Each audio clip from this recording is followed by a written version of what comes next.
Channel بات کرتا ہے اٹھا کے منہ بشاہوں سے،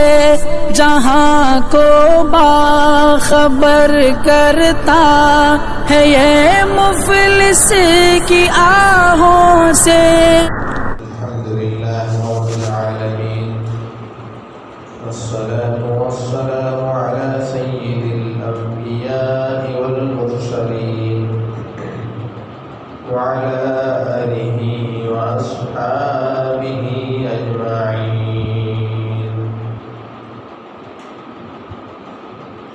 اما بعد، اعوذ باللہ من الشیطان الرجیم، بسم اللہ الرحمن الرحیم۔ یا ایہا الذین آمنوا ادخلوا فی السلم کافہ ولا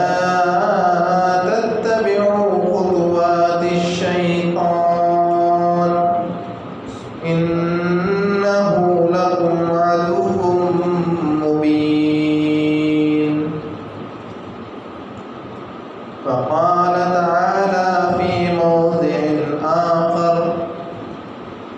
إنما يخشى الله من عباده العلماء، وقال تعالى في موضع آخر إن الله لا يغير ما بقوم حتى يغيروا ما بأنفسهم،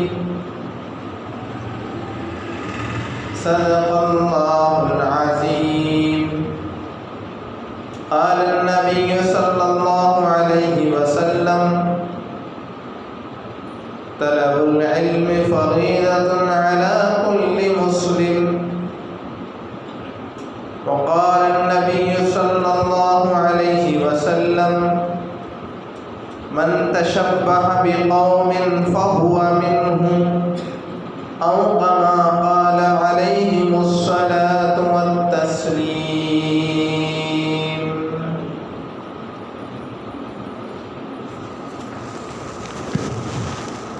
سامعین محترم،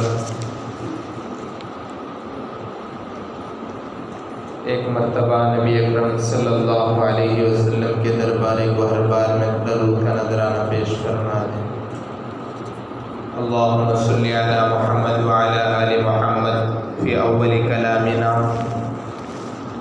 اللہم صلی علی محمد وعلی آل محمد فی اوسط کلامنا، اللہم صلی علی محمد وعلی آل محمد فی آخر کلامنا۔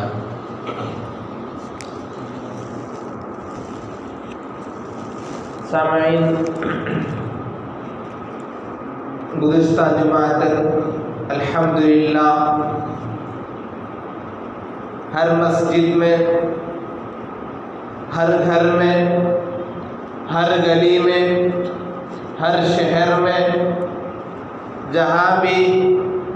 جس وقت سے لے کر رمضان کا چاند نظر آیا تھا، اس کے بعد سے لے کر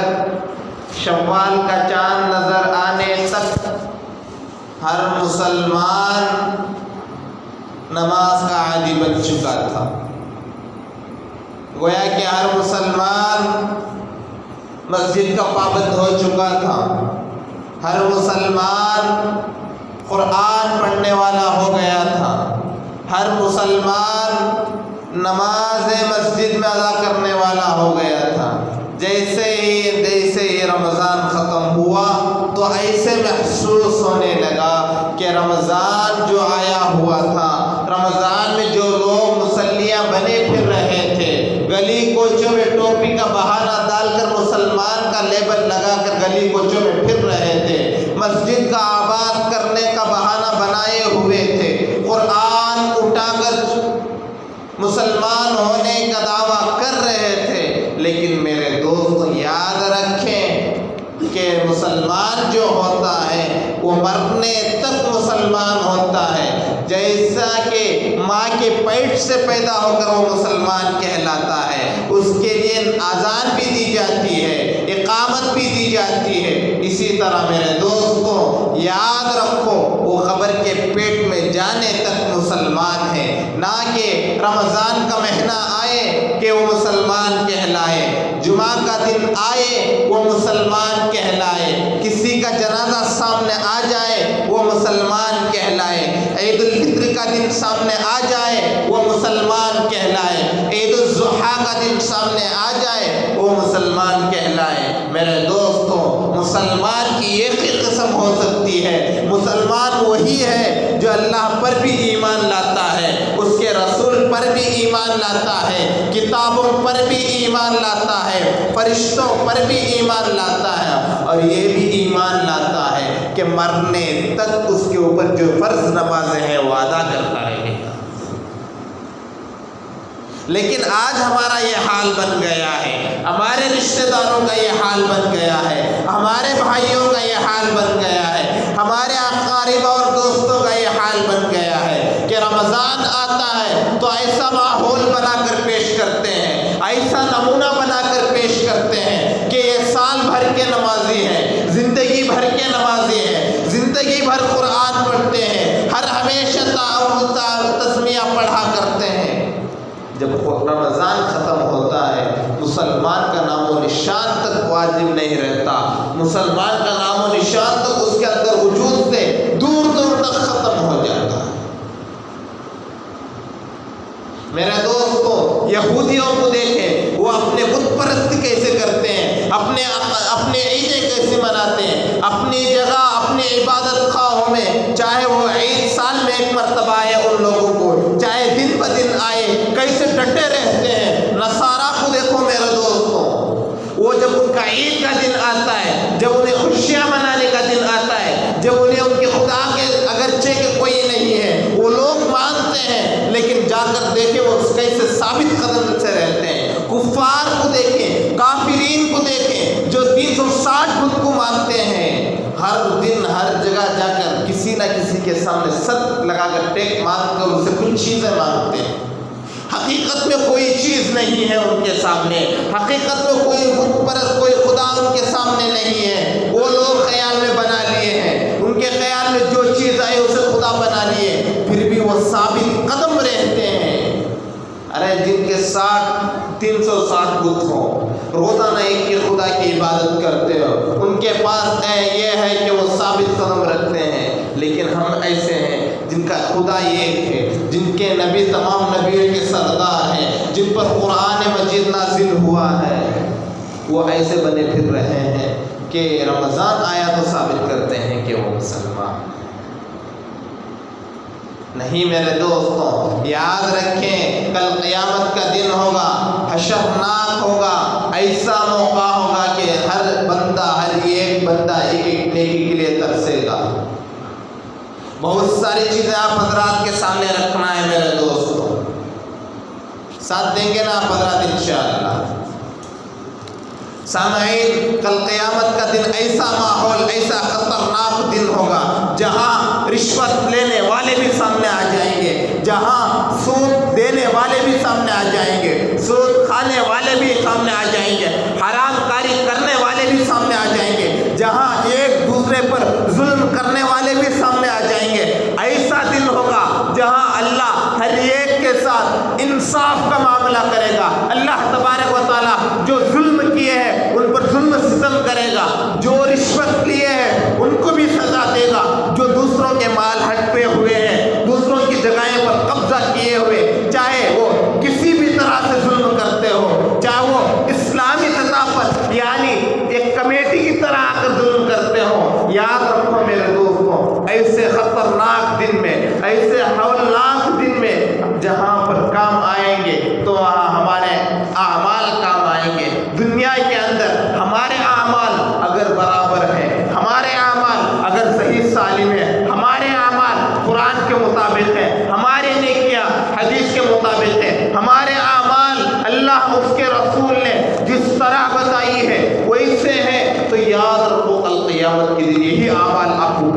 آئیں گے، ورنہ ان کے علاوہ کوئی عمل آپ کے سامنے کام نہیں آئے گا۔ میرے دوستوں، خطبے کے اندر میں نے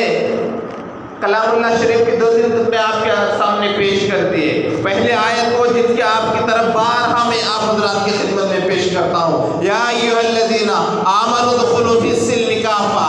مختصر طور پر آپ حضرات کو نشاندہی کرتے ہوئے چلے جاؤں، بات ذہن میں آ جائے۔ اللہ تبارک و تعالیٰ قرآن میں کہہ رہا ہے، اے امت محمدیہ، محمد صلی اللہ علیہ وسلم کے امتیوں، میں تم سے مخاطب ہوں، میں تم سے محبت کرتا ہوں، اسی لیے ایمان کا لفظ لا کر کہتا ہوں، یا ایھا الذین آمنوا، اے ایمان والو، ادخلوا فعل امر کا صیغہ ہے میرے دوستوں، اللہ حکم دے رہا ہے، کہہ رہا ہے مکمل طور پر داخل ہو جاؤ، فی السلم کافہ، مکمل والے ایمان والے بن کر داخل ہو جاؤ، نہ کہ تم رشوت لینے والے اسمی مومن بنے، نہ کہ تم ظلم کرنے والے مومن بنے، نہ کہ دوسروں پر ظلم و ستم کرنے والے مومن بنے۔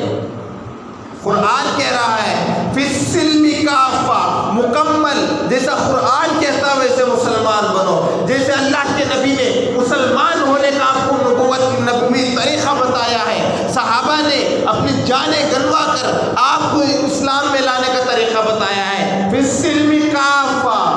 ولا تتبعوا خطوات الشیطان، شیطان کی اتباع مت کرو، چاہے تم دنیا میں کاموں میں کیوں نہ ہو، چاہے آخرت کے کاموں میں کیوں نہ ہو، کسی میں بھی شیطان کی اتباع ہرگز مت کرو۔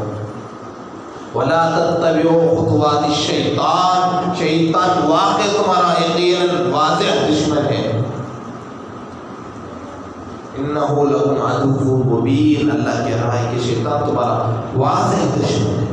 دنیا کی مثال بتاتا ہوں میرے دوستوں، کہیں پولیس والا کھڑا ہو جائے جس کے پاس لیکن سب چیزیں موجود ہوں، پھر بھی سامنے جانے کے لیے انسان ڈرتا ہے، کیوں؟ کوئی نہ کوئی بہانہ بنا کر اس کے پاس سے فیس ادا کرے گا، کوئی نہ کوئی بہانہ بنا کر اس کے پاس سے پیسے نکالے گا، اسے ڈر رہتا ہے سامنے پولیس والا کھڑا ہو، رات میں گلی میں کتے آ جائیں تو سامنے جانے کے لیے ڈر ہوتا ہے، سامنے جانے کے لیے کہیں اسے بتا دیں کہ فلاں جگہ راستے میں لٹیرے کھڑے ہوئے ہیں، چور کھڑے ہوئے ہیں، جان کا خوف ہے،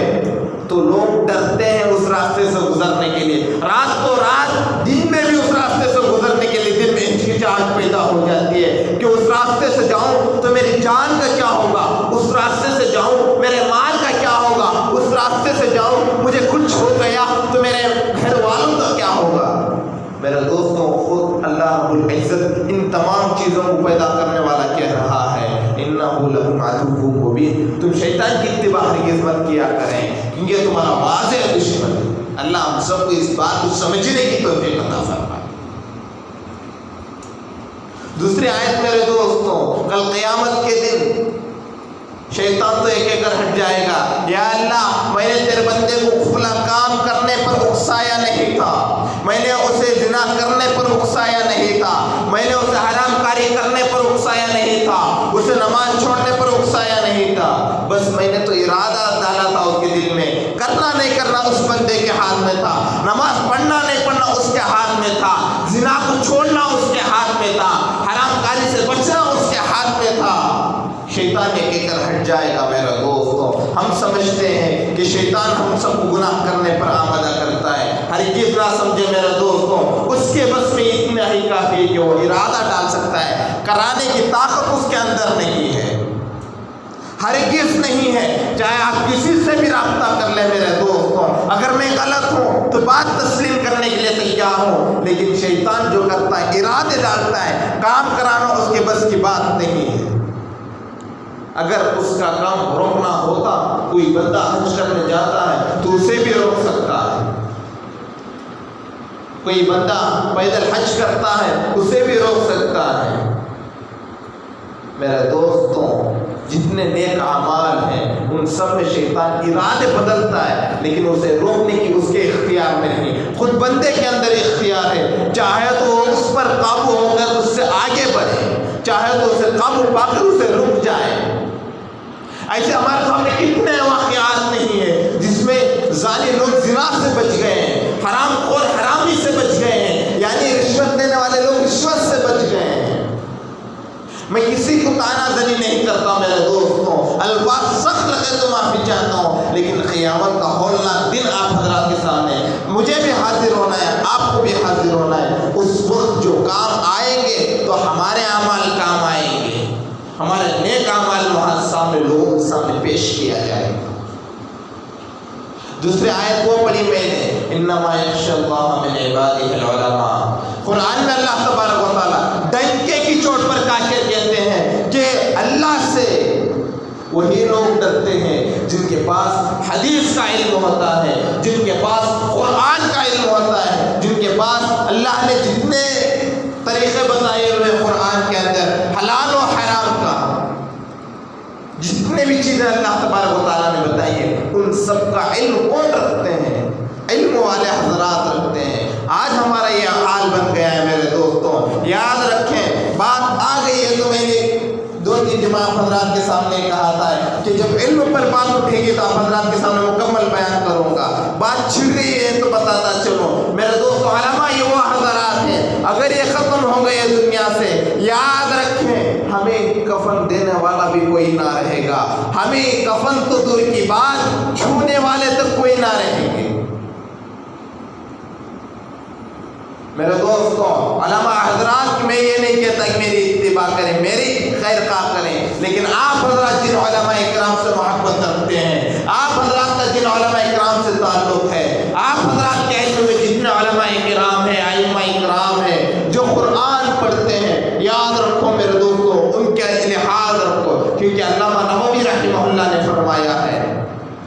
جو عالموں کو گالیاں دیتا ہے، عالموں کو تو دور کی بات، جو مکتب میں قرآن پڑھتا ہے، دیکھ کر پڑھتا ہے، اٹک اٹک کے پڑھتا ہے، ایسے بندے کو، ایسے بچے کو کوئی برا بھلا کہتا ہے۔ علامہ نووی رحمہ اللہ فرماتے ہیں یاد رکھیں ان لوگوں کے قبر میں جا کر قبر سے دیکھنے کے ان کا قبر میں چہرہ قبلے سے پلٹ دیا ہو، قبلے کی طرف سے ان کا چہرہ پلٹ کر رکھ دیا ہوگا، جبکہ انسان کا مزاج ہے، انسانوں کا جب کسی میت کو تدفین میں لے جاتے ہیں، قبر میں رکھتے ہیں، عزت کے ساتھ رکھتے ہیں، اللہ کی امانت ہے، قبلہ رخ کر کے آتے ہیں، لیکن علامہ نووی فرماتے ہیں اگر کوئی بندہ ایسا کرتا ہے تو قبر میں جا کر اس آدمی کی صورت دیکھ لینا کہ اس کا چہرہ قبر سے پلٹ دیا گیا۔ اللہ ہم سب کی حفاظت فرمائے۔ میرے دوستوں، ہم نے لاک ڈاؤن کے اندر دیکھا کہ مدارس بند ہو گئے، کسی نے بھائی کو بھی جملہ کہا تھا کہ مدارس کیا بند ہو گئے کہ علماء نے اللہ کی طرف رخ کر لیا، جس میں کئی سارے علماء ہمارے سروں سے اٹھ گئے۔ لیکن میرے دوستوں، آج بھی ہم جتنا علماء کرام ہیں، اگر ہم ان کی ناقدری کریں گے، اگر ہم ان کے پیچھے برائی بلائی کرتے رہیں گے، یاد رکھیں میرے دوستوں ہمارے جنازوں میں بھی کوئی نہیں رہے گا، ہمارے جنازوں پڑھانے والا، دودھ کی بات نہلانے والا تو کوئی نہیں رہے گا۔ دوسری جگہ امام مالک فرماتے ہیں جو علماء کو برا بھلا کہتے ہیں، ارے آپ کو علماء نہیں ہوتا تو چپ رہ جائیں، جا کر ان علماء سے جا کر بات کہیں کہ حضرت آپ نے اس بات کیسے کہہ دیا،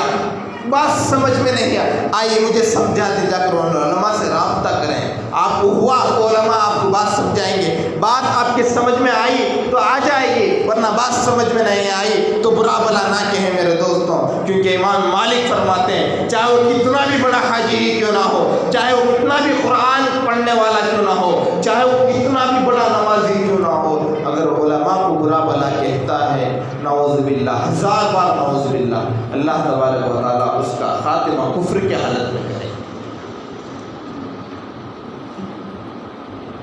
ارے کفر کی حالت میں ہو جائیں تو ہمارے اعمال کا کیا سرمایہ ہوگا؟ زندگی بھر ہم نے قرآن پڑھتے رہے،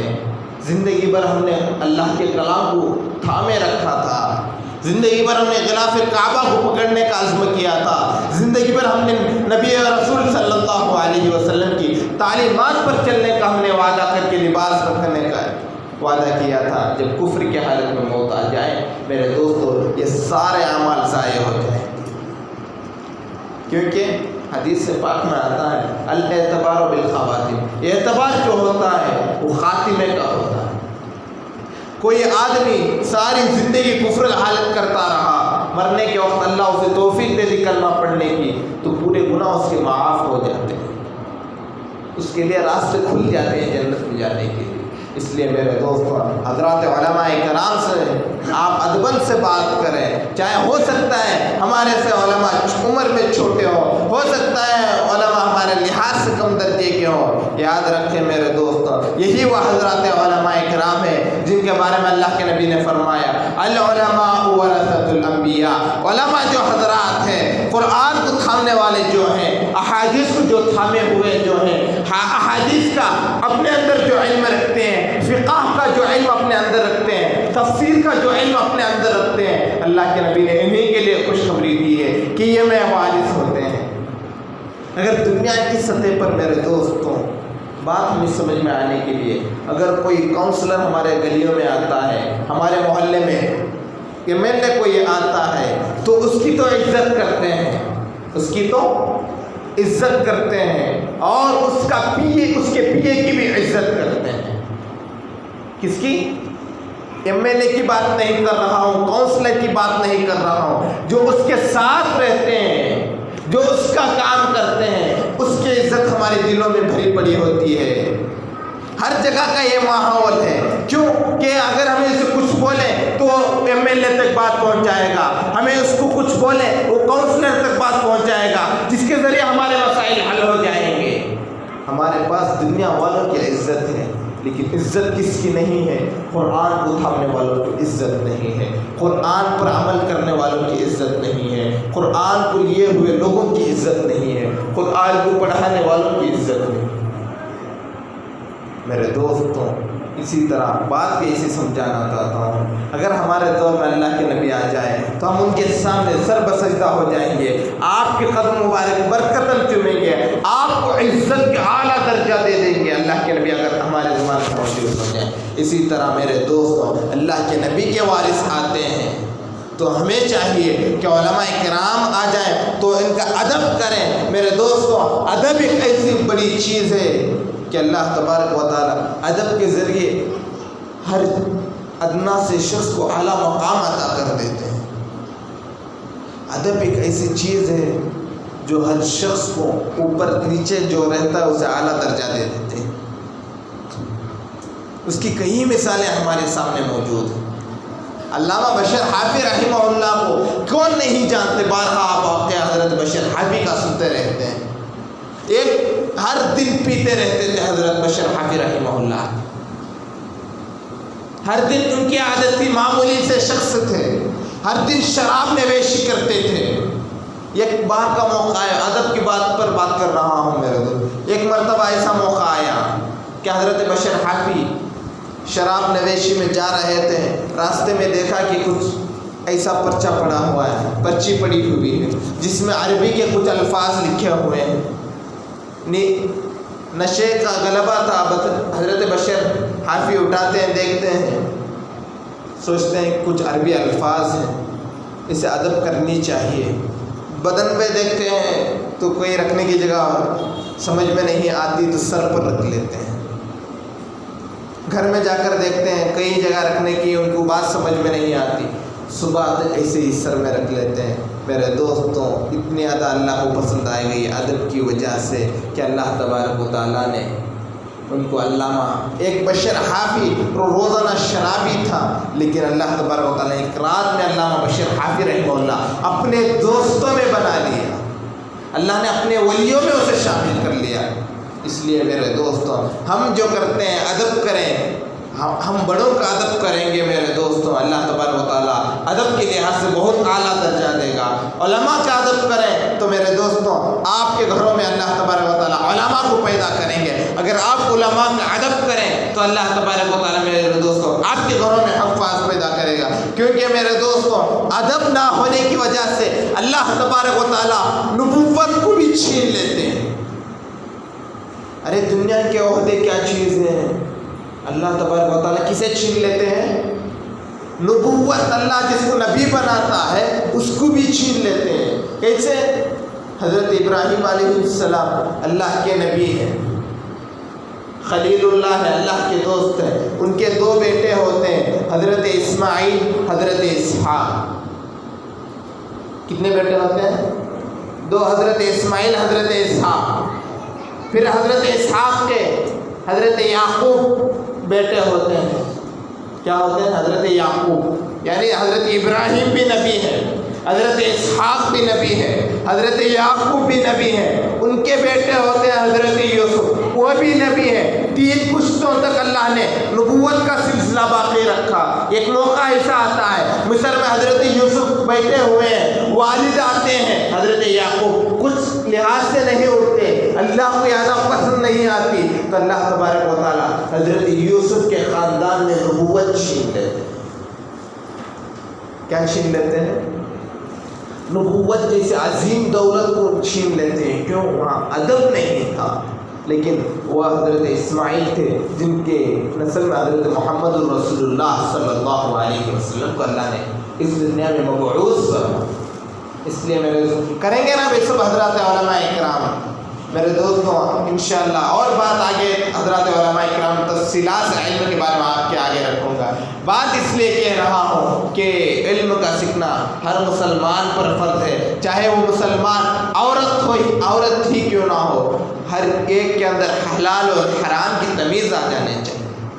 تیسری آیت میں نے خطبے کے اندر جو پڑھی تھی اس پر آج حالات کے حاضرے کی بات بتانا چاہتا ہوں میرے دوستوں. قرآن میں بھی اللہ تبارک و تعالیٰ فرماتا ہے ان اللہ لا یغیر بقوم حتی یغیروا ما بانفسہم. اللہ تبارک و تعالیٰ کیا فرماتے ہیں اس آیت میں؟ اس قوم کی حالت اللہ تبارک و تعالیٰ اس وقت تک نہیں بدلیں گے جب تک اپنے آپ کو بدلنے کا ارادہ نہیں کرتی. چاہے وہ قوم ہندو ہی کیوں نہ ہو، چاہے وہ قوم یہود ہی کیوں نہ ہو، چاہے وہ قوم عیسائی ہی کیوں نہ ہو، جب تک وہ اپنے آپ کو بدلنے کا ارادہ نہیں کرتی، اپنے علاقوں کو بدلنے کا ارادہ نہیں کرتی، اپنے ذات کو بدلنے کا ارادہ نہیں کرتی، میرے دوستو اللہ تبارک و تعالیٰ بھی اس قوم کو نہیں بدلتے. اپنے اندر فیصلہ خود رکھنے کی طاقت ہے، اپنے اندر بدلنے کی طاقت ہے، لیکن بدلنے کا ارادہ نہیں کرتی. تو یاد رکھیں قوم کو بھی اللہ تبارک و تعالیٰ نہیں بدلیں گے اور ملک کے حالات کو بھی اللہ تبارک و تعالیٰ نہیں بدلیں گے. آج ہمارے پاس 5 سال یا چند سالوں میں ایک بار ایسا موقع ملتا ہے کہ ہم حکومتیں بدل سکتی ہیں. حالات حاضرہ کے حساب سے بات آپ کے سامنے رکھ رہا ہوں میرے دوستوں. 5 سال یا چند سالوں میں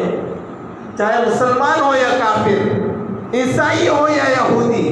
لیکن ایک بار تو موقع ملتا ہے کہ وہ اپنے ملک کے حالات، اپنی ریاست کے حالات، اپنے محلات کے حالات بدل سکتا ہے، جسے آج ہم الیکشن کے نام سے جانا کرتے ہیں. میرے دوستوں الیکشن قرآن حدیث کی روشنی میں حضرت مولانا علامہ شفیع الدین صاحب رحمہ اللہ معارف القرآن کے اندر فرماتے ہیں کہ ایک ووٹ کی حیثیت، ایک ووٹ کی حیثیت ایسی ہے کہ ایک ووٹ کی حیثیت ایک شہید کے درجے میں ہے، یعنی شہادت کا درجہ رکھتی ہے. میرے دوستوں شہید اسی لیے کہتے ہیں کل قیامت کے دن کوئی مال کا شہید ہے تو اللہ کے سامنے جا کر کہے گا، گواہی پیش کرے گا کہ اللہ میں نے تیرے راستے میں اپنا خون بہا کر کے شہادت پایا ہوں، اس کی گواہی دیتا ہوں. میرے دوستوں علامہ مفتی تقی عثمانی صاحب دامت برکاتہ نے اپنی کتاب کے اندر لکھا ہے کہ ایک ووٹ کی حیثیت شہادت کا درجہ رکھتی ہے، یعنی وکالت کا درجہ رکھتی ہے. آدمی کو چاہیے آپ جہاں پر رہتے ہیں آپ کو ایک اختیار بنتا ہے، آپ کے ایک محلے، آپ کا ایک حلقہ کسی کے لیے تیار ہو جائے. کیونکہ میرے دوستوں پرسوں میں ایک بیان آیا تھا، کسی کا نام لینا مناسب بھی نہیں سمجھتا. کہتے ہیں کہ اگر ان کی حکومت آ جائے گی تو مسلمانوں کے ریزرویشن بند ہو جائے گی. میرے دوستوں قرآن میں یہی اللہ تبارک و تعالیٰ فرماتا ہے تم اگر بدلنے کا ارادہ نہیں کرتے، چاہے تم اپنی ذات میں ہو، چاہے تم قومی سطح میں ہو، چاہے تم ریاست کی سطح میں ہو، اگر تمہارے اندر بدلنے کا ارادہ نہیں ہے تو اللہ تبارک و تعالیٰ فرماتا ہے یاد رکھو میں بھی اسے نہیں بدلتا. جبکہ اللہ تبارک و تعالیٰ کن کا مالک ہے، اللہ تبارک و تعالیٰ کن کہتے ہیں، اس کی بھی ضرورت نہیں ہے. لوگوں کو بات سمجھ میں آنے کے لیے اللہ کن فرماتے ہیں تو معاملات حل ہو جاتے ہیں، فیکون ہو جاتے ہیں. لیکن ایسا مالک جہاں تمام جہانوں کا بادشاہ کہہ رہا ہے کہ تمہارے اندر کوئی بدلنے کی ارادہ بھی نہیں ہے تو ہم اسے بدلنے کا ارادہ بھی نہیں کریں گے۔ اس لیے میرے دوستوں، ووٹ کی حیثیت کو جانے آپ حضرات، ووٹ کی حیثیت کو بیکار نہ سمجھیں۔ ہم یہ نہ سمجھیں کہ ہمارے ایک ووٹ سے کیا ہوگا، ہم یہ نہ سمجھیں ہمارے ووٹوں کے ذریعے یہ لوگ جا کر اس میں بھی ساز باشی کریں گے۔ نہیں میرے دوستو، ہمارا حق بنتا ہے۔ حضرت علامہ شفیع الدین صاحب رحمہ اللہ فرماتے ہیں کہ ووٹ دینا ہر ایک آدمی کا فریضہ ہے، گویا کہ اس کے ذریعے آدمی حالات کے بدلنے کا ارادہ کرتا ہے۔ کس کے بدلنے کا؟ حالات کے بدلنے کا ارادہ کرتا ہے۔ اس لیے امید کرتا ہے کہ ہم جسے ووٹ دے رہے ہیں جا کر وہ اسمبلی میں، جا کر وہ پارلیمنٹ میں ہمارے حق سے بات کرے گا۔ آج میں غور دل پر ہاتھ رکھ کر سوچیں، کیا ہم جسے ووٹ دیا ہے کیا وہ اسمبلی میں ہمارے حق کے لیے آواز اٹھائی ہے؟ ارے بھائی جواب تو اٹھائی ہے۔ کیا انہیں پارلیمنٹ میں جا کر آواز اٹھائی ہے مسلمانوں کے لیے؟ مسلمان جس پر اعتماد کر کے ووٹ دیتے ہیں، مسلمان جسے 5 سالوں میں ایک مرتبہ اپنا اقتدار 5 سالوں کے لیے اس کے قدموں میں ڈال دیتے ہیں، 5 سالوں کے لیے اپنی غلامی اس کے قدموں میں رکھ دیتے ہیں، کیا وہ جا کر اپنے مسلمانوں کے حق کے بارے میں بات کرتا ہے؟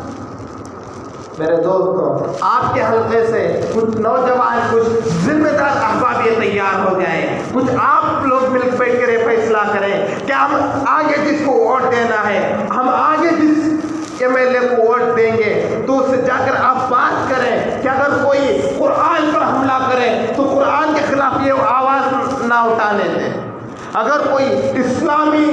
شریعت کے اندر تداخل کرنے کی کوشش کرے، قرآن کے اندر بدلانے کی کوئی کوشش کرنے کے لیے آواز اٹھائے، اس کے مد مقابل آپ نے جس کو ووٹ دیا ہے وہ بھی آپ کے حق میں آواز اٹھائے، آپ کے حق میں آواز اٹھائے کہیں کہ قرآن ان کا مذہبی تہوار ہے، قرآن مذہبی کلام ہے، ان کے لیے قرآن پڑھنا ضروری ہے۔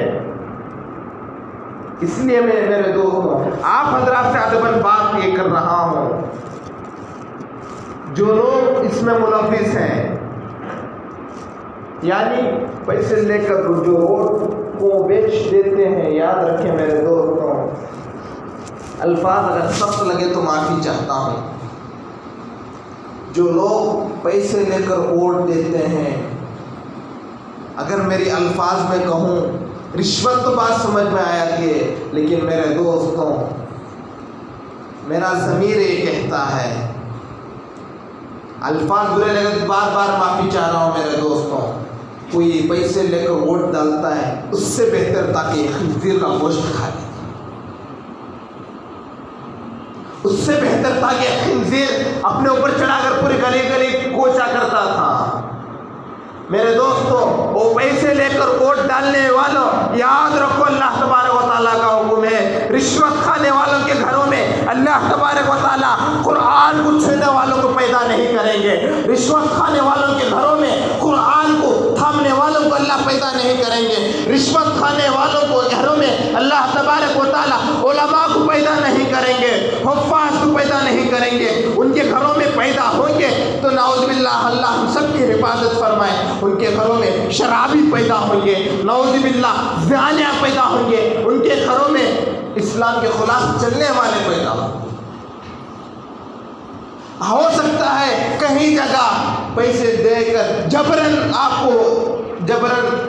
تلاش کی جاتی ہے، اگر آپ پیسے نہ لیں تو آپ پر ظلم کیا جائے گا، تو یاد رکھیں میرے دوستوں اس وقت آپ ان پیسوں کو لے لیں، اپنے ذاتی پر خرچ نہ کریں، یاد رکھو اگر جبرن ہے، ظلم سے دے رہے ہیں تو میں کہتا ہوں آپ لے لیں، اپنے ذاتی پر اسے استعمال نہ کریں، اور اپنے بچوں کے اسکولوں میں اسے استعمال نہ کریں، اپنے بچوں کی تعلیمات میں اسے استعمال نہ کریں، بلکہ بغیر ثواب کی نیت سے کسی غیر کو دے دیں۔ کریں گے نا بھائی انشاءاللہ۔ میرے دوستوں بات اس لیے رکھ رہا ہوں، ریاست کرناٹک کے اندر جو حالات اب پیش آئے ہیں، میرے سے زیادہ آپ واقف ہیں ان حالتوں سے، آپ یہاں کے شہری ہیں، آپ بخوبی جانتے ہیں درمیان میں 2-3 سالوں کے اندر کیا کیا حالات پیش نہیں آئے۔ کبھی پردے کے خلاف آواز اٹھتی ہے تو اسمبلی میں کوئی چپ چاپ بیٹھے رہتے ہیں. کبھی نقاب کے بارے میں آواز اٹھتی ہے، سب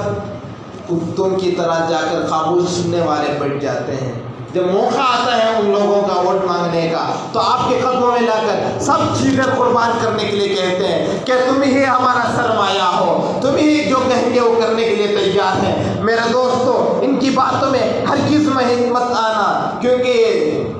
اس ضرورت پڑنے پر پیر بھی پکڑتے ہیں، ضرورت ختم ہونے پر سر کے بال بھی پکڑتے ہیں. اسی لیے اللہ تبارک و تعالیٰ قرآن میں کہتا ہے میرے دوستو، ان اللہ لا یغیر ما بقوم حتی یغیروا ما بانفسہم، کہ جب تک آپ اپنے اندر بدلنے کا ارادہ نہیں کرتے، چاہے وہ اپنے ذات کا ہو، چاہے اپنی ریاست کا ہو، چاہے اپنے علاقے کا ہو، چاہے اپنے حلقے کا ہو، اگر آپ بدلنے کا ارادہ کر لیں میرے دوست، یاد رکھو قرآن کبھی جھوٹا نہیں ہو سکتا. اللہ جھوٹ نہیں بولتا. اللہ عزت کی قسم کھا کر کہتا ہے اگر آپ ارادے کر کر دیکھو بدلنے کا میرے دوست، اللہ رب العزت ارادے بھی بدلتا ہے. کریں گے نا بھی انشاءاللہ ہم سب، کیونکہ میرے دوستوں اگر آپ کے حلقے میں بڑے لوگ ہیں جن کی اس بارے میں اچھی تجربہ ہے، جو نوجوان ہیں، ان سے ادبت درخواست کرتا ہوں ہاتھ جوڑ کر کہ آپ لوگ چاہے وہ مسلمان ہو یا غیر، چاہے وہ مسلمان ہو یا غیر، جب آپ اسے ووٹ دے رہے ہیں تو ووٹ دینے کے لیے جب ووٹ دینے سے پہلے اس سے رابطہ قائم کریں، کہیں کہ بھائی ہم ووٹ دینے والے ہیں تو ہماری کچھ شرائطیں ہیں. جس سے وہ لوگ الیکشن جیتنے کے بعد ان کے کچھ شرائط بدل جاتے ہیں، تو کہیں آپ لوگ کہ ہماری کچھ شرائطیں ہیں. اگر کوئی قرآن کے خلاف بات اٹھائے تو آپ کو بھی اسمبلی میں، پارلیمنٹ میں بات اٹھانا ہوگا. اگر کوئی مسلمان کے خلاف، میرے دوستوں حتیٰ کہ حضرت مولانا علامہ شفیع الدین صاحب رحمہ اللہ فرماتے ہیں کہ ووٹ ایک ایسی چیز ہے، اگر کوئی آدمی نااہل کو دیتا ہے، کل قیامت کے دن اللہ تبارک و تعالیٰ کے سامنے اسے پوچھ جائے گی تو نے تیرے اندر بس اتنا تھا، تو چاہتا تو کسی اہل کو دے سکتا تھا، تو نے نااہل کو ووٹ دیا ہے، آج اس کے بارے میں تجھے پوچھا جائے گا. میرے دوستوں ووٹ کی حیثیت ایک شہادت کی ہے. قرآن میں فرماتا ہے اللہ تبارک و تعالیٰ وَمَن يَكْتُمْ مَا بَيْنَ عَاصِمٌ قَلْبُهُ، جو لوگ گواہی نہیں دیتے ان کے دل گناہگار ہو چکے ہیں، ان کے دل بد سے بدتر ہو چکے ہیں، ان کے دل زندگی کے قابل نہیں ہے، ان کے دل زندہ نہیں ہے، مردہ ہو چکے ہیں، غلیظ ہو چکے ہیں. اس لیے میرے دوستوں بات کڑوی لگے تو لگے، میرے دوستوں بات پھر کہہ رہا ہوں، آپ کے حق میں ایک موقع ملتا ہے 5 سال کے لیے کہ آپ بدلنے کا ارادہ کریں، کیونکہ آج کے ہمارے ملک میں مسلمانوں پر ظلم کیا جا رہا ہے. علامہ شفیع الدین صاحب فرماتے ہیں رحمہ اللہ کہ جو بھی آپ کا ایک لیڈر کھڑا ہوتا ہے اس کو چاہیے کہ ہر ایک کا انصاف دلائے،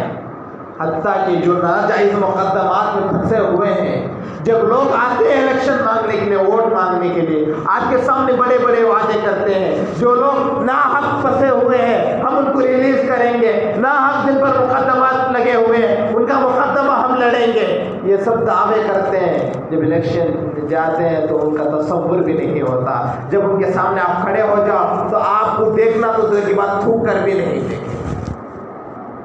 کیا یہی ہماری حیثیت ہے غیر اسلام والے کے پاس؟ ہم تو قرآن کے تھامنے والے ہیں، ہم ایک اللہ کی عبادت کرتے ہیں، ہم ایک اللہ کے قرآن پر ایمان لائے ہیں، ہم نے اللہ کو وحدانیت کا درجہ ثابت کیا ہے. ہماری یہی حیثیت رہ گئی کہ غیر کے سامنے ہم اتنی بھی حیثیت نہیں کہ وہ تھوکنے کے بھی قابل ہیں. میرے دوست جب آپ کے حلقے والے آپ کے سامنے کوئی رائے مشورہ کر کے آپ کے سامنے بات آ جائے، آپ کے سامنے یہ اعلان کریں کہ ہم فلاں کو ووٹ دیں گے کیونکہ قرآن میں بدلنے کی ایک شخص مرتد ہو گیا جس کا نام مسلمان تھا تو رضوان تھا، اس نے مقدمہ لڑا تھا کہ قرآن کے اندر سے جہاد کی آیتیں نکال دیں. کچھ لوگوں نے احتجاج بھی کیا، لیکن میرے دوست اللہ تبارک و تعالیٰ کسی کو سزا دیتا ہے تو ذلت کر کے سزا دیتا ہے۔ ہم سمجھتے ہیں کہ اللہ سزا کیوں نہیں دیتا، یعنی ہمارا مزاج یہ بن گیا ہے اللہ سزا دے تو اسے دنیا سے ختم کر دے۔ نہیں میرے دوستوں، وہ چاہ رہا تھا قرآن کی جہاد کے آیتیں ختم کر دیں، لیکن اللہ رب العزت کا کرشمہ قدرت دیکھیے کہ اسے اسلام ہی چھین لے۔ ہو سکتا ہے ہمارے خلاف آواز اٹھانے والے طرح ہم آواز اٹھائیں یا نہ اٹھائیں، اللہ تو بدلہ ضرور لے گا، لیکن دوسری جگہ اللہ یہ بھی فرماتا ہے جب تک آپ لوگ بدلنے کا ارادہ نہیں کرتے، کیونکہ اللہ تبارک و تعالیٰ دنیا دار الاسباب ہے، سببوں کی وجہ سے دنیا چلتی ہے۔ اللہ تعالیٰ فرماتے ہیں رزق کے معاملے میں ان اللہ یرزق من یشاء بغیر حساب، اللہ جسے چاہے بے حساب رزق دیتے ہیں۔ لیکن آج ہم رزق کے لیے محنت کرتے ہیں بھی، ارے بولو بھائی رزق کے لیے محنت کرتے ہیں یا نہیں؟ ہر دکان میں بیٹھا ہوا ہے کہ رزق کے لیے بیٹھا ہے، جبکہ اللہ تعالیٰ رزق کے ذمہ لیا ہوا ہے، لیکن دنیا دار الاسباب ہے۔ اسی بات کو سمجھانے کے لیے میرے دوستوں بات آخر میں رکھ رہا ہوں پھر کہ آپ کی جو ریاست کرناٹک ہے، جہاں حضرت ٹیپو سلطان شہید علیہ الرحمہ موجود ہے، جن کی یہ ریاست ہے، جہاں پر نااہل لوگ قبضہ کر بیٹھے ہوئے ہیں، جہاں مسلمانوں پر ظلم کیے جا رہے ہیں، ان حالات کے علاوہ کہیں دوسری جگہ سے حالات نہیں آئے میرے دوست، اس لیے آپ حضرات یہاں ادباً درخواست کرتا ہوں، کوئی بات دل پر لگی ہے تو معافی چاہتا ہوں۔ اس لیے آپ کے حلقے والے آپ کے سامنے یہ اعلان نہ کر دیں کہ جب تک آپ کسی کو ووٹ نہ دیں، یعنی کسی کو چوائس نہ کر لیں، تب تک آپ کو صبر کرنا ہے، کیونکہ آپ جا کر یا آپ کے حلقے کے جو ذمہ دار احباب ہیں ان سے آپ بات کیجئے کہ کس کو مشورہ کیجئے، کیونکہ میرے دوست مشورے میں اللہ تبارک و تعالیٰ بہت بڑے فیصلے رکھے ہیں۔ حضرت علیہ الرحمہ فرماتے ہیں مشورہ اللہ کا حکم ہے، نبیوں کی سنت ہے، صحابہ کی عادت ہے، ہماری ضرورت ہے۔ بہت شاندار جملے میں حضرت مولانا علیہ الرحمہ نے فرمایا ہے، اکثر اسے ہم صرف جماعتوں میں استعمال کرتے ہیں، لیکن زندگی کے ہر موڑ میں مشورہ کر کے دیکھو میرے دوستوں، اللہ کی مدد حال کیسے شامل ہوگی، کریں گے نا بھی انشاءاللہ۔ دوسری بات یہ ہے میرے دوستوں، آپ کے پاس کوئی یہ کہہ کر آئے کہ آپ نے ووٹر آئی ڈی ہمارے پاس جمائے تو ہر ایک چیز ان کو نہ دیں۔ آپ کا ووٹر آئی ڈی جو ہوتا ہے کسی بھی حالت میں جب تک آپ ووٹ نہیں ڈالتے اس وقت تک آپ کے پاس محفوظ رکھیں، اس وقت تک آپ کے پاس محفوظ رکھنا چاہیے۔ اگر وہ لے کر چلے جائیں ہو سکتا ہے آپ کا ووٹ ضائع بھی ہو سکتا ہے آپ کا ووٹ نہ ہی ڈالیں، پھر اس پر بھی اعتراضات شروع۔ اس لیے میرے دوستوں 2-3 باتیں آپ حضرات کے سامنے یہ رکھتا ہوں۔ پہلی بات، آپ کس کو ووٹ دینا ہے یہ چنیں، آپ کے حلقے سے چنیں،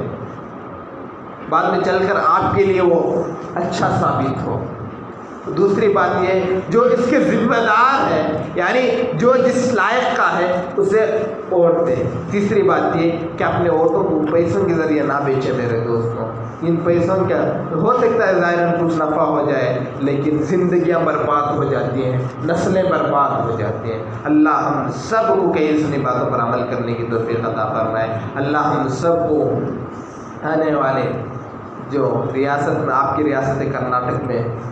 جو ہونے والے اس سب میں مسلمانوں کے لیے نفع بخش ہو اور مسلمانوں کے لیے کار ساز و اللہ ایسے فیصلے فرمائے۔ واخر دعوانا الحمدللہ رب العالمین۔ جو حضرات نے سنت میں پڑھے اور سنتوں سے فارغ ہوتے ہیں۔ دوسرا ایک چھوٹا اعلان یہ ہے کہ آپ کی مسجد کا مدرسہ تعلیم القرآن کے نام سے جو مکتب چلتا ہے صبح شام، انشاءاللہ 1 تاریخ سے وہ شروع ہو جائے گا۔ جو طلبہ گزشتہ سال پڑھے ہیں یعنی پڑھنے والے ہیں وہ بھی داخلہ لیں، جو نئے طلبہ ہیں وہ بھی داخلہ لیں۔ اور مسجد والوں کی طرف سے یہ بھی اعلان ہے کہ جن لوگ فیس ادا نہیں کر سکتے وہ صدر صاحب سے ملے یا مدرسے کے محتمین سے ملے، انشاءاللہ ان کے لیے بھی مسائل حل ہو جائیں گے۔ اللہ تبارک و تعالی ہم سب کو اس پر عمل کرنے کی توفیق